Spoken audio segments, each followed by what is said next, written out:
America వీధుల్లో బగ్గుమన్న నిరసన జ్వాలలు. రోడ్లపైకి ఏకంగా 90 లక్షల మంది. 50 రాష్ట్రాలు 3100కు పైగా ప్రాంతాలలో మారుమోగుతున్న నో కింగ్స్ గర్జన. నిరసన నినాదాలతో ప్లకార్డులతో హోరెత్తుతున్న అమెరికా. అమెరికా చరిత్రలోనే అతిపెద్ద నిరసన ప్రదర్శన. అగ్రరాజ్యం అమెరికాలో ఎక్కడ చూసినా ఆందోళనల హోరు కనిపిస్తోంది. అధ్యక్షుడు డొనాల్డ్ ట్రంప్ విధానాలకు వ్యతిరేకంగా అమెరికన్లు కదం తొక్కుతున్నారు. నో కింగ్స్, ఇక్కడ ఎవరూ రాజులు కారు, ఇది ప్రజాస్వామ్యం అని నినదిస్తూ ఏకంగా 90 లక్షల మంది రోడ్లపైకి వచ్చారు. ఈ స్థాయి ఆగ్రహం రాత్రికి రాత్రే పుట్టుకురాలేదు. యుద్ధ వ్యతిరేకత, ఇమిగ్రేషన్ విధానాలు, నో కింగ్స్ నినాదం దీన్ని తారాస్థాయికి చేర్చాయి.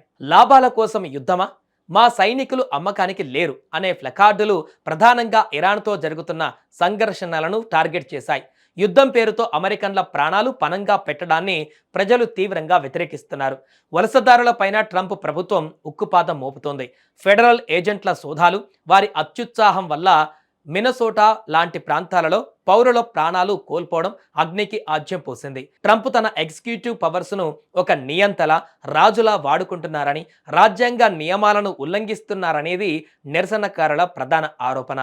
అమెరికా చరిత్రలో ఇంత భారీ స్థాయిలో నిరసనలు జరుగుతున్నా ట్రంప్ పరిపాలనా యంత్రాంగం మాత్రం దీన్ని చాలా తేలికగా తీసుకుంది.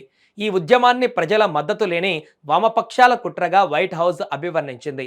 ఇదంతా కేవలం కొందరు యాంటీ ట్రంప్ వర్గాలు చేస్తున్న థెరపీ సెషన్స్ అని ఎద్దేవా చేసింది. తమ విధానాలు దేశ భద్రత, ఆర్థిక వ్యవస్థ కోసమేనని, ఈ ఆందోళనల వల్ల తమ నిర్ణయాలు వెనక్కి తీసుకునే ప్రసక్తే లేదని స్పష్టం చేసింది.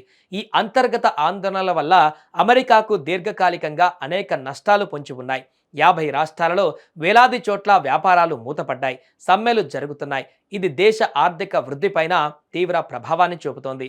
ప్రపంచానికి పెద్దన్నగా ఉంటూ ప్రజాస్వామ్య పాఠాలు చెప్పే అమెరికా తన సొంత గడ్డపైనే ఇంతటి వ్యతిరేకతను ఎదుర్కోవడం అంతర్జాతీయ వేదికలపైన ఆ దేశ ప్రతిష్టను మసకబారుస్తోంది. ఈ నిరసనలు ట్రంప్ అధ్యక్ష పదవికి ముప్పుగా రాజకీయ విశ్లేషకుల అభిప్రాయాన్ని వ్యక్తం చేస్తున్నారు. మొత్తం మీద నో కింగ్స్ ఉద్యమం అమెరికా చరిత్రలో ఒక చెరగని ముద్ర వేసింది. ప్రజల ఆక్రోశం ముందు ప్రభుత్వం తలొగ్గుతుందా, లేక తనదైన శైలిలో మరింత కఠినంగా వ్యవహరిస్తుందా అనేది వేచి చూడాలి.